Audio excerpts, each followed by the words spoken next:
God body is simple. It means you see God when you look in the mirror, and that the body of man is God, and that there's no mystery God in the sky. You are God.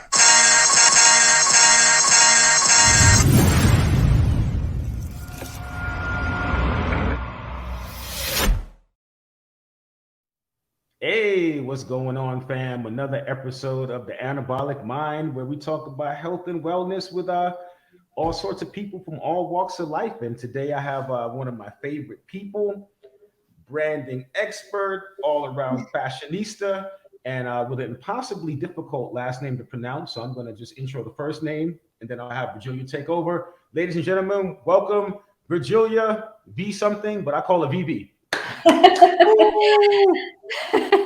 Thank you so much, Mark. I'm so excited to be here. And by the way you pronounce my last name is VIRJOGHE, Virgilia VIRJOGHE. Hence, lots of people call me Vivi. It's easier. Yeah, much easier. Yeah, but it sounds cool. Thank you. Yeah. How you feeling? Very good. I am actually here in Brickell. As you can see, fabulous weather. Looks so nice. I'm excited. All right, cool. Well, let's get right into it. We are talking about branding strategies in the digital age. And you as a branding expert, first, why don't you give the audience a little bit of info about your background in branding? So for over a decade, more precisely 15 years, I've been working with world-renowned brands such as Versace, Dolce & Gabbana, Saks Fifth Avenue, and 𝙠𝙚𝙖𝙧𝙗 from Shark Tank as well, which is one of my favorite entrepreneurs. And then following my work with Dolce & Gabbana, I continue to my projects in Silicon Valley. I'm very passionate about technology and helping to merge technology integrated with fashion, beauty, and everything else I do in branding. And during pandemic, I decided to go on my own, and I created VV Global Partners. Why global? Because I'm a global citizen myself. I lived in 3 countries. I speak 4 languages. So I realized that we are all global citizens. So VV Global Partners aims to create strategic partnerships all over the world and help people to lead very successful lives and companies to partner in a way that will make them happy, but also will generate revenue, which is very important for every entrepreneurial venture. Oh, very cool. What are 4 languages? So Romanian, I was born in Romania. German was my second language. I ended up actually studying in Bonn and Munich. French is my 3rd. English is my 4th language. And I'm learning Arabic now, which would be my 5th. Wow, very cool. Which one's the hardest to learn? Not really. You know, what's funny, after you learn a couple of difficult languages, Romanian is very difficult language to begin with. German was difficult. People say Arabic is difficult. I don't think, I just find it beautiful. I think the more languages you speak, you develop a system, just like with fitness, Mark, right? When you train your body a certain way, the same way you train your mind, you create systems in your mind and you kind of assimilate every skill set better and easier because you already have a foundation. So Arabic, I think the pronunciation is quite enticing. Ahlan wa sahlan habibi, kayf al-hal? What'd you say? I say, hello, dear, darling, how are you? Oh, nice. Yeah. Interesting. So you talk about systems. Let's talk about your branding and system. What's your strategy for brands, and how do you look at it in a systematic way to optimize? Because so many of us are out here, you know, we might have a great brand, but we're not presenting it as best we could, so we're not getting the reaction. So talk to people about, you know, how they can best maximize their online, in particular, digital strategy. Of course. So I would say, Mark, like everything in life, when you want to generate success, right, whether it's a fitness or a diet or an entrepreneurial venture, you need a system of operation, a method, right? Otherwise, randomly, we cannot generate success, right? Results, if we are results oriented, we have to start at point A and know how we are going to emerge the next level. So with my branding agency, what I did, Mark, after working for such a long time in branding, I realized that the reason a lot of companies are actually failing, it's because there's no integration between the business model and branding. Without having a solid business model that generates revenue, you cannot move into branding because you're not going to generate success, and vice versa. Sometimes, even with a highly successful business model, if you don't have the right branding, you are limiting your capacity to generate revenue. So VV Global Partners aims to capitalize first on analyzing the business model. So there are 5 steps when you work with me that you will follow. The first step is analyzing the business model, identifying precisely how you position yourself in the market, what the revenue is, and what changes can be implemented within the business model to generate more revenue, right? It could be operational system, it could be infrastructure, team delegation, and so on. And the next step is doing market research and understanding precisely how you position yourself versus the competition, right?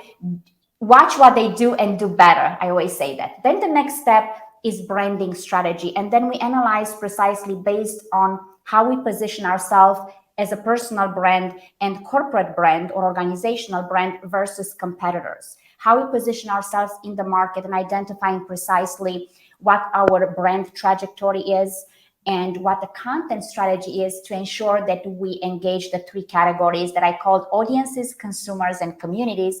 The next level is the content strategy aiming to generate video content. You know very much, Mark, how passionate I am about generating video content. And then the next step is, of course, PR, public relations, media presence, and strategic partnerships. Oh, interesting. And that's extensive. And how can, it's difficult because just like me, I'll take myself, for example, as a trainer and an athlete who's not super tech savvy or Instagram savvy at all. In fact, I'm just getting over my resentment because, now I have to actually stop my own training to set up a camera and take the picture of it. But I'm aware that my business is not going to progress unless I do that. So, I'm getting over my resentment of dealing with digital. How can someone acquire those type of skills or at least get the basic information as a layman like me who doesn't know too much about that stuff? So I would say, I was a perfectionist my entire life, Mark, until I realized that in order to be successful, we need a team. We can't just possibly do everything ourselves, right? Like sometimes we are so scared to delegate because we think nobody's going to do it as good as we do. So I would say hire a team. I recently hired a team of videographers, editors, graphic designers, and it changed my life, Mark. Because as a brand strategist, I need a team. Same thing for people like yourself, right? Even if you have a limited budget, you will still need someone to edit and shoot your material, right? I see a lot of content on social media, Mark, tremendous entrepreneur, brilliant minds with the most, I say with terrible content. What is this gonna do? First of all, sometimes someone comes to your profile, gives you 2 seconds. If the content doesn't do justice to your brand, right? You can be exceptional, but the content is sloppy, is not shot correctly. The message is not nicely delegated. Right there, you are missing great opportunities. You're leaving money on the table. So I would say, first of all, we do have tremendous opportunities. Our phone, if you are clever with it, you can shoot good content. But you still have to factor in that about 30% of your content should be shot and edited with professional teams. This is something I always hear, entrepreneurs saying, I don't have budget for it. Honestly, put it on your credit card, but make sure you do justice to your brand because you're leaving money on the table, right? Because that's going to result in you lost revenue. So you have to take the money. Much like health and wellness is quite similar. If you don't invest the money into your health and wellness, you're only going to achieve a certain amount of wellness.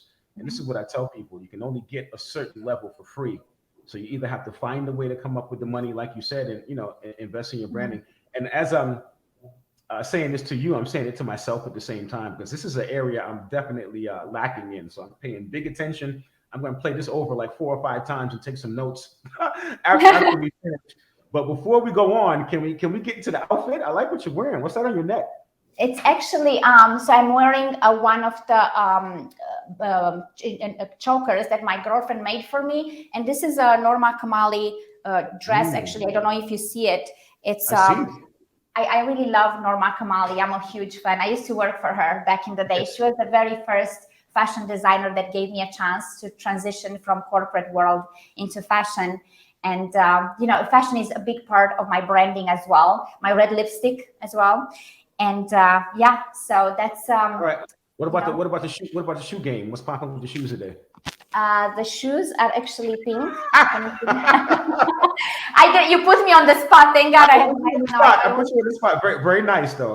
But I knew you had the goods on. That's why I asked. You know what's funny? It's just like people always ask me, why do you always wear high heels? I say, no, that's part of my brand. I think people underestimate, look, like I had no idea that you will make me show my shoes, but I think that's part, you don't want to be caught. You never know who's going to watch this. And God forbid my shoes were terrible. I would never get to endorse that brand. But if you have the nice shoes, you never know who's going to call you and say, hey, I saw you. Now, joke aside, right, Mark? It's very important to be on point. I always tell everyone, you cannot take a break from branding excellence. You cannot go, even when I go grocery shopping, I look cute. Because you know what? That's part of who I am. I don't want people to see me not at my best. You know, like you with your body, right? You don't want to just let yourself go because you say, now I'm a celebrity trainer, it doesn't matter. It will always matter, right? So that's part of my brand. So, so leading in, because that's a good lead in to my next question, which is what do you tell your clients as far as personal appearance and their brand? As a brand strategist and they hire you, what do you say? And I guess that depends on what type of business they're in, if they're upfront or if they're behind the scenes. But let's say it's somebody who's, you know, high visibility person. What do you actually tell them about their appearance if they need to sharpen it up? And how do you do that? Well, you have to be kind always. Right. I believe in kindness. And I think you have to, when you're truly authentic and passionate about something, people see my passion, right? I don't think that I never had issues with people thinking that it's not coming from a good place. Right. When you genuinely want people to get better, right? They will feel that. However, you also have to be strategic. People have egos. Also, people are reluctant to change. We are all reluctant to change, right? But typically what I do, I kind of present to them the opportunities that they are potentially missed without looking your best. Many years ago, Mark, I was strolling on Fifth Avenue in the afternoon and I was wearing a red dress and my hair in a big bun, and someone from Versace actually noticed me, and I ended up working with Versace for 5 years. Wow. They did not know, obviously, me walking on Fifth Avenue, that I'm smart or that I love fashion. So personal appearance does matter because it could get you in the door. Now, of course, if you don't have the credentials, the expertise, once you get in the door, the dress or the outfit will not keep you there. But it's a great opening act. So that's why, you know, like obviously the person who saw me didn't know anything about me, but saw how I dressed. So I think that's why it's important to pay attention to the visual elements. Visual elements are a huge part of our personal brand, always. All right. I agree. And it's an interesting topic because I often end up training people who want to get more visibility to their brand by getting themselves in shape. And at the same time, they have that resentment because they're feeling like, you know, my brand is excellent. Why do I have to look a certain way to present the brand? I had this one client, super high up he was in a certain organization, but you know, because he was out of shape, he couldn't participate in any of the corporate sporting events. And that was causing him a problem because that's where most of the deals happen, and he wasn't participating, and it looked like he wasn't a team member as opposed to him not actually having the physical attributes to engage with his coworkers. And so we worked on getting him in shape so he could actually, you know, play the baseball games and go to the bowling and not feel uncomfortable. And subsequently, he got advanced, and it didn't have anything to do with his performance per se. But I think people are they don't look at the benefits of social wellness and how you looking good can actually impact your financial wellness, because you have to be able to feel comfortable when you're socializing. So it's not even aesthetic, and it's not even a health thing. It's a entrepreneurial and business thing. So I'm glad you made that point. Let's talk about branding strategies and wellness, because that's something that I need. Let's talk about how big that that business is. I think it's what was it valued at? It's in the $1 billion now, and in the hundreds of billions, if I'm not mistaken. The wellness globally, and that includes gyms, that includes apparel, that includes food, that includes cosmetics. There's a wellness variation of almost everything right now. So can you speak on that? Peace, fam. I want to take a break from today's episode to personally invite you to the WINJECT community. This is the community where I'm hosting all of my fitness challenges, giving all of my tips, where you can interact with me and my guests. Join the community. It's 100% free to sign up, and we'll see you inside, man. Back to today's episode. Peace and love. Absolutely. I believe, the wellness industry is taking over globally. And for various reasons. Obviously, post-pandemic, we also got a lot of audiences and consumers enticed and even more passionate about fitness and understanding the value of health and wellness more than ever, right? However, we live in a country, as you say to yourself, you educate your audiences quite often on your social media platforms, that we don't take advantage of the availability of all these great wellness products that we have, of fitness industry, right? But I would say what happens on a global scale is emerging, first of all, out of desire to monetize, right? We live in a world that when we talk, whether we talk about beauty industry or fashion or wellness, fitness, it's all about making money.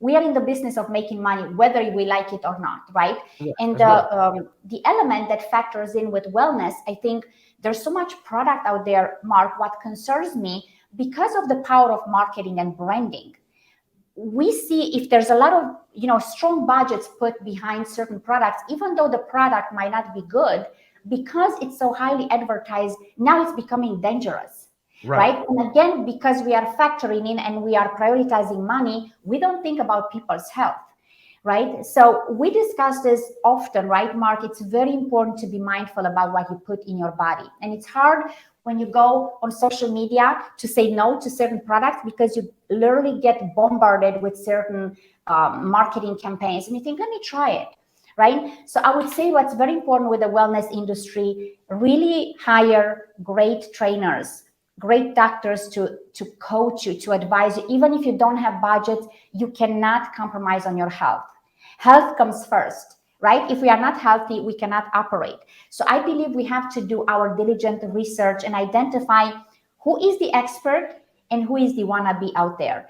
That's on important. Social media platforms in the wellness industry, Mark, there are people, some of them with millions of followers, they have no business to teach fitness. They got certified overnight. How long it took you, Mark, to get to the level where you help high caliber celebrities, right, to lose 150 pounds? How many years, decades, right, to get to this level? This cannot be acquired overnight, this knowledge, right? Well, it's challenging. And yes, I've been training. I appreciate that. I've been training people since 1992. I'm super old. And I just wanted to comment on my outfit, $5 right now, and some flip-flops. But anyway, we're not going to get into you don't want to see flip-flops. Your shoes are looking much better. But yeah, I wanted to comment on that because that's great that you said that. You mentioned that it's very difficult to differentiate quality brands from inferior brands, because a lot of the inferior brands have a bigger budget for marketing. So that's a huge, huge challenge in fitness, and also the fact that the consumer is not educated. When you talk about the United States in particular, you're talking about the it's the highest obesity rate in the world. So it would stand to reason most people here are the most uneducated about health and wellness. So even if you're posting something that's educational about health and wellness, the people don't understand it, but they understand the visual stimulation of perhaps an inferior brand. So it's challenging in that sense at the same time, because you can't just educate the client and then say, okay, here's what you're not getting, and then let me show you, because they don't have any idea where you have 60 to 70% of the population is obese. Yes, this is incredible, right? I'm still amazed. And also, Mark, now I have a question for you. Is it okay to ask you something? Yeah. Go for it. So we also see, we all know that bodies are beautiful in all shapes and sizes. We do agree with that. But there's an element where we get to a level where it goes out of the healthy range, right? As a trainer yourself. So what I do believe that what social media platforms are forcefully imposing on people, the belief that it's okay to be any size, from the wellness and health perspective, being a certain size, I don't know, a size 22 or so, you could die. So those are elements that we have to stop promoting and encouraging the young generation to believe that it's acceptable and okay, because this is it's a health matter, right? Yeah, well, people don't understand. I think for women, and don't quote me, guys, I think after 32% body fat, women, you are considered obese, and I think it's in the 20s for men, if I'm not mistaken, which I could be, but I'm pretty sure I'm off and on. You can Google it, or guys send me a text or message about this show, and I'll get you the actual stats. But I'm pretty sure it's around 32, 31% for women. So you take that number and then you take African American women. 60% of African American women are 32% body fat or over, so they are obese, right? According to the statistics, right? So then you have the marketing people, like you said, it's all about the money. So the brands look at that and they go, hey, the majority of Black women are obese, so we're going to market fast food for them. And then we're going to tell the prescription drug industry to come in with us, so then we can sell them the medication. So in New York and in the United States, it's all about taking using the people's ignorance as a consumer to make money off of them. Yes. When you're talking about health and wellness. So it's a very vicious cycle. You buy the fast food buys stock in prescription drug industry, and they keep using your money over and over again. They get you sick with the fast food, then you have to go to the hospital to use the prescription drugs, and you're on an insulin medication or you're on a cholesterol medication, because now they can keep you alive, and you can still be obese. They have the technology, obviously, because you see so many people obese running around, but they aren't. What they don't tell you is that the majority of these people are on 3 or 4 different prescription medications, which is liver toxicity, intaking toxins. And then when you take that same person, which is fascinating, and you go, here's a vitamin to get you healthy, they look at it and go, man, I don't know what's in it. I can't take it. And I'm looking at the person knowing that they're on 3 or 4 different medications, but you haven't had the same thought about the prescription medication that you're having for the natural supplement. So big challenge in the United States, because it's just a lack of general knowledge about health and wellness to begin with. No, I think it's very important, and I applaud Mark that you are really investing the time to educate. And I know we might not get a lot of likes when we post educational content out there. We get more likes when we are being fancy, but at the end of the day, as professionals, we should educate audiences. As educators, we should also think about the young generation who's looking at this post. We have to educate them. And I always say we also have obligations and responsibility in this world, not just rights, right? We owe it to society to do good, to teach, to share our knowledge, not just think money first, right? Which happens often, unfortunately. And when it comes to wellness and health, this is non-compromisable in my view. So the branding strategies have shifted to unhealthy alcohol. They're very good at branding. Cigarettes, they're very good at branding because they have the budget. Fast food, they're super incredible at branding. I think the health and wellness industry has to become more sophisticated in branding, just to combat the amount of negative branding that there is out there, and try to help to educate people. But at the same time, when I take a picture of me with no clothes on and I post it, it gets a whole bunch of likes. When I try to drop some knowledge, it's 5 likes. So it's a balance of, what's the perfect combination, you think? Is it every 3 or 4 posts you entertainment, you do something informative? I've heard of that jab, punch strategy, where you do 2 for 1, you have 2 entertainment, then you have 1 where you try to sell, or 1 where you try, how does that work with branding? So you know what's interesting, Mark? Right now, what we see on social media platforms, especially Instagram, they are changing the algorithm, and the engagement dropped so much that I don't ever see your posts. I used to see your posts every day. I don't see, right? The last 2-3 weeks has been, I also spoke with my team. It's incredible what happens out there. I literally don't see any of the posts I'm interested in. They are basically changing so much the algorithm that right now they don't give me the access to the education I want. It's just all these new people that come in my feed that I have no interest for. Lots of paid ads. We are literally bombarded with paid ads. And it used to be like 10% of your audiences will be shown to you, of your followers, right? No, your content will be shown to about 10% of your followers. Right now, it dropped to 1%. I would say it's even less than that. So when it comes to content strategy for branding, we can no longer factor in a system as much. However, what we can do, create a content strategy. I'm always a fan, Mark, of having a content strategy for 3 months, 6 months. Once you create a content strategy for 3 months, now you can say, okay, in the next 4 weeks, my goal is to introduce, let's say in your case, my new vitamins to my customers. I want to teach them to lose maybe 10 pounds, they're going into the winter, whatever, and I want to teach them. So you pick and choose your battles. Once you identify precisely what criteria you are trying to reinforce, now the content strategy has to be designed around it. Because what happens when you have a broad direction, like every week you post something different, you're also confusing your audiences. So you have to have a call to action, like a final outcome, a destination, right? A method of execution, but also knowing if I go to Paris, I have to book a flight to Paris, not to London. It's the same thing with branding strategy, right? You have to factor in, okay, for the next 4 weeks, this is what I'm trying to introduce to my audiences. This is what I'm trying to sell. This is who I am.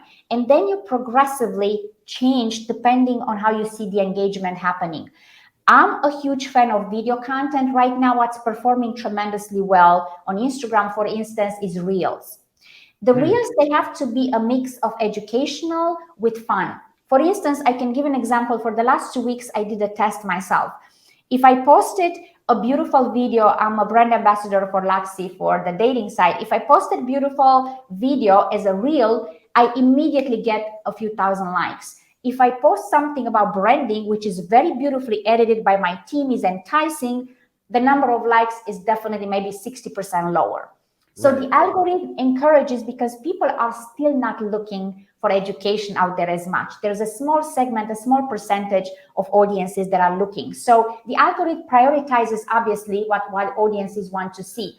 So I would kind of create my own content strategy based on the fundamental element that as a personal brand, as an entrepreneurial brand, this is who I am, and this is how I want audiences to perceive me. So you have to identify, but I would say always factor in educational. If you're really passionate about education, let's say 60% educational, about 30% entertaining, fun, and about 10% personal. It's also important to connect a bit on a personal level with your audiences, so they get to know you as a human being as well, not just as an entrepreneur or professional, because then there's no connection. The connection only happens at the level of the services you're providing, but you also want to connect on a human level. So that's why in the stories, you post a lot of personal stuff on the feed. But even in the feed, once in a while, you should post some personal, because I notice my audiences in my stories are totally different than my audiences on the feed. Completely opposite. So you always have to blend in, but always factor in, well, how do I want to be known for? Because at the end of the day, it's not about what algorithm tells us whom we should be. We should know how we want to be perceived and the value that we are wanting to provide to our audiences, consumers, and communities. No, that's a great answer. Okay, let's get into your fitness. I see you got the guns. First of all, let's get it. Oh yeah. Damn. All right, so let's talk about your personal wellness. What are you doing for your wellness? What are you doing to stay in shape? And what'd you eat today? Okay, so I will start. As you know, Mark, I love fitness so much that when I first moved to the United States, I went to, I took a personal training certification. I wanted to learn how to train myself better. And then for a couple of years, I was also in the spare time, along with my corporate job, I was a personal trainer at Equinox. But what I do for my wellness, I'm very mindful about my lifestyle. I eat very healthy 80% of the times, and then 20% I also allow myself to enjoy life, which means eating dark chocolate here and there. I know when I was training with you in New York, I had the poor habit of eating just once a day or so because I was stressed out with moving to Miami and so on. But right now, I'm happy to share with you that I do have 3 meals a day and 1 snack. But I do factor in, right? So I have protein, I have vegetables. I eat, again, 80% of the times, vegetables, fish. I eat some protein, obviously, protein bars. If I don't have time to eat, I have something in my bag because you always told me to carry snacks. I hydrate very well. I drink lots of water, not much alcohol. I would say only occasionally if I go out, maybe half a glass of wine. But that's about it. I'm not big on alcohol. 1 cup of coffee a day with almond milk or coconut milk that I make it myself because I like to know what I put in it. I put inulin in it and some different oils, whatever. And workout, I work out 6 times a week. Damn. And now because I'm in Miami, I swim at least 4 times a week. I wish I could swim every day, but because I have long hair, I cannot get it wet all the time. But I do swim, so about 3-4 times a week, and I work out for 6 days a week, different calisthenics. I do the treadmill, I run, I dance, I do yoga, Pilates. So I keep my I would say my routine fun and engaging. But the next step, because I want to get to the next level, I will have to work out with you, because the level of excellence in fitness, you need to hire a professional for it. Can we be honest about it? Yes, I do have biceps and I have a nice abs, but if I want to take it to the next level and feel and look like the best version of myself, I do need a professional, okay? And I know that I need someone like you to take me to the next level. Just like with branding, only as much as we can do with our phone, but after a while we need the professionals to step in. So it's true. It's true. It's only right? but so good. It's only but so good my posts are going to look before I got to get somebody else in there to get some help. Absolutely. But what do you think? Because I often ask this question to a lot of people who come on the show. What percentage of your income do you think you put into your wellness? What percentage? Peace fam, before I end today's episode, I just wanted to answer a question I frequently get asked. Number one question, how can I get my content out there? How can I interact with my audience? And my answer is always WINJECT Studios. This is where I'm getting all of my stuff edited. This is where I'm posting all of my challenges. This is where I'm interacting with all of my fans and followers. This is where I'm giving all my fitness tips. This is where all of you people can interact with the people who I'm interviewing on the podcast. You can get better insight. I suggest you do the same thing. It's 100% free to sign up, and I'll see you back inside. Thanks for watching. Is it 15% of your annual income? Is it 10%? I would say more. This year, definitely more, because I think you're going to laugh at this answer. But about over 60%, because I invested in buying an apartment in Miami. And can I share with you why? It's for my well-being and for my health. I was just so overwhelmed in New York City. I just could not, after two decades, I'm grateful for New York City. I just could not live a healthy lifestyle there anymore. I just felt trapped. So I invested in getting an apartment. Why? For health reasons as well, and well-being and happiness. And this is all part of, so I would say this year, most of my income I put towards investing in something that elevates my health, my wellness, and my well-being. With fitness, obviously, I do have a great gym and a great swimming pool in the building. Otherwise, I would definitely go to a gym, right? And I would go to swim, so I would pay for it.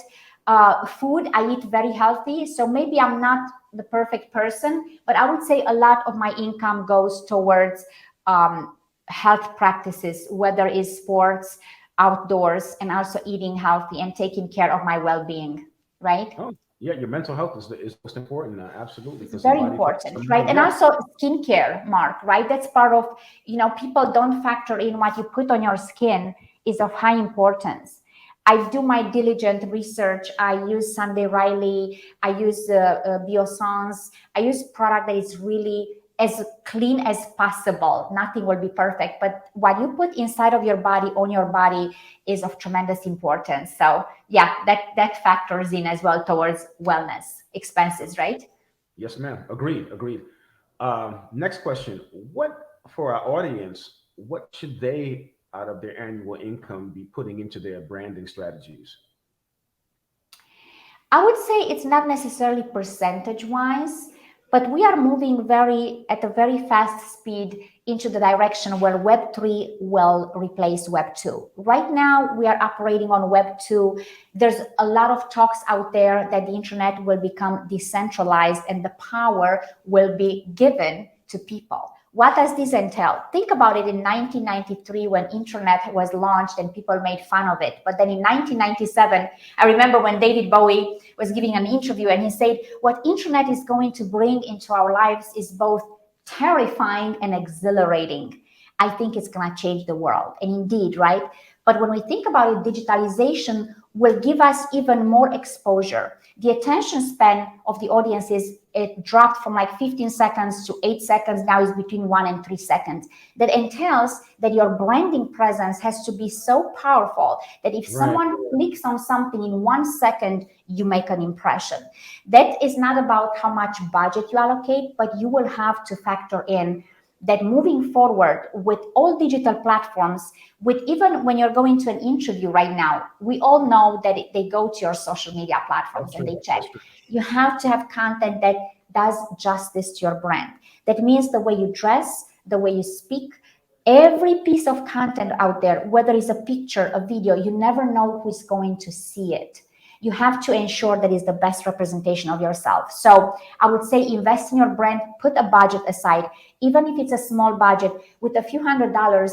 I know I'm not a big advocate for hiring interns if you have a successful entrepreneurial venture, but if you cannot afford more, hire someone that can at least help you to create a beautiful content out there, right? I mean, the iPhone can only take you as far. If you have someone taping you, editing for you, you can do so. So I would highly encourage you. Digitalization is taking over very fast.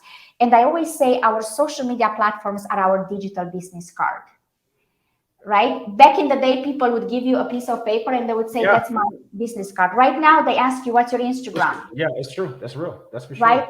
And also for brands to hire you to endorse, their product, they are looking for a certain type of content. Micro-influencers are becoming very powerful, but micro-influencers with the right content, right? So it's not how many followers you have, it's how you represent your brand. And how you resonate with your audience. Exactly. Right? It's very important. So those are all elements that, and audiences will know if you invest in your content. And I'm also a big advocate, Mark, about the way people talk. I hear a lot, I adore Gary Vee, right? And a lot of young entrepreneurs say, oh, but Gary curses. But you are not Gary Vee. Gary, for decades, Gary has built such a successful and respected personal brand. At this point, he can do whatever he wants, but you are not him. You have to invest in building credibility, expertise. And then when you want to be a bit sassy, it's fine. But do not compare yourself with the top brands and say, if they do it, I can do it. You are not at that level. So I think the accountability and responsibility factor, Mark, how we talk, how we present ourselves, it's something that I would love people doing it more. Yeah, well said. Well said.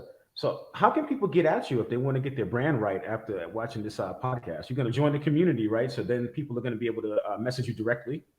I joined the community already. Okay, perfect. So but then please let me know if you can find me, because sometimes with technical glitches. So they can DM me on Instagram. I use LinkedIn a lot. I actually have great interaction on LinkedIn. So either Instagram, which is my first, not my last name. On LinkedIn, you can find me under first name, last name. I don't use Twitter as much as I should. I use it to do my research, but I don't post much. But I would say LinkedIn, Instagram, also my website. You can email me. You can. There is a phone number there, and there's an email address. You can contact me via email as well.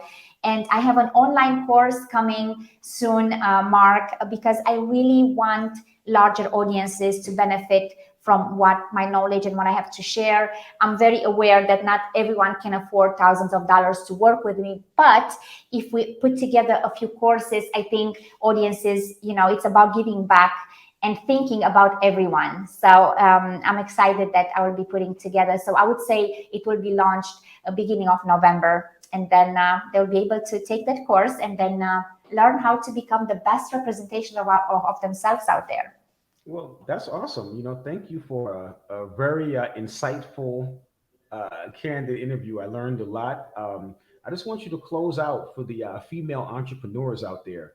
What do you have to say to them to give them some inspiration for their branding strategies? And, just say something for the females, because I don't see too many guys advocating, writing for the ladies. I always try to get women on here like every episode or every other episode, so we're not just having a male perspective when it comes to these things. So, speak to the ladies out there.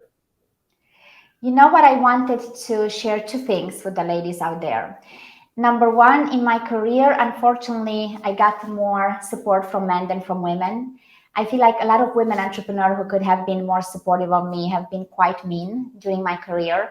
But as women, we cannot allow other women to intimidate us either, right? So we have to truly stand in our power, and we have to find the group of women and men who are supportive of us, right? Not everybody will love us or support us, but find your people. So for every woman entrepreneur out there, find the people that you're right or die. They support you. They give you constructive criticism. You don't want yes people around you. Find the people that are smarter, more capable than you, people who are kind, who are loving, who want to share with you. And they are out there. You just have to truly find them. Number two, be very mindful about what you post on social media platforms. If you're a serious businesswoman, you have to also be very intentional with your content. If you want to be taken seriously and you happen to be very attractive, understand there's a certain responsibility that comes with the type of content you post out there, right? If you're a woman entrepreneur, but you're constantly in bikini out there, you can't expect when you send DMs to businessmen or other businesswomen to respond to you a certain way. So factor in very much the type of content and the type of presence you create out there as a woman to really generate success. Number three, which is highly important, learn to negotiate. Men are always very comfortable to negotiate and say their numbers. And I hear a lot of women, sometimes they say, oh, maybe I'm too expensive. They cringe when they have to negotiate often. So we have to just understand our value and stop getting intimidated by status quo. Stop getting intimidated by what other women do. Just find your place, stay in your power, and surround yourself with people who are kind, thoughtful, smarter than you. You always want to be the least smartest person in the room as much as possible. That's incredible advice. And with that, we're going to end out. Vivi, thank you so much. Don't go anywhere. Stay on. And guys, that was a great one. I think Virgilia, she put a lot of jewels in there, a lot of different interesting ways to look at branding and to look at the importance of branding. So guys, really watch that, take notes, and analyze what she said, because she didn't get into directly what you should or shouldn't be doing. We should look at it as a brand. And I like how you just, were objective about your assessment, whether it was male or female, health or fitness, or went against what was popular. You know what I mean? Because a lot of times when we talk about fitness and branding, like I said before, there's a big resentment. So I appreciate your candor on that, because your appearance does matter if you expect to get the social benefits in society. If you don't expect to get the social benefits, then you don't have to worry about being in shape. But I don't think it's realistic. We all have to play by the same rules when it comes to that. So if you want to invest in your health and your business appearance based, make sure you're taking care of your appearance. Don't just look at it as a health thing. And you never know. By investing in your health as an entrepreneurial, it's going to end up having you live longer. It's going to benefit your health anyway. It's not like we're telling you to do a bad thing. You should be working out and taking care of your vessel anyway. So with that rant, I'm going to end it. Vivi, thank you so much. You guys have a good night. Peace and love.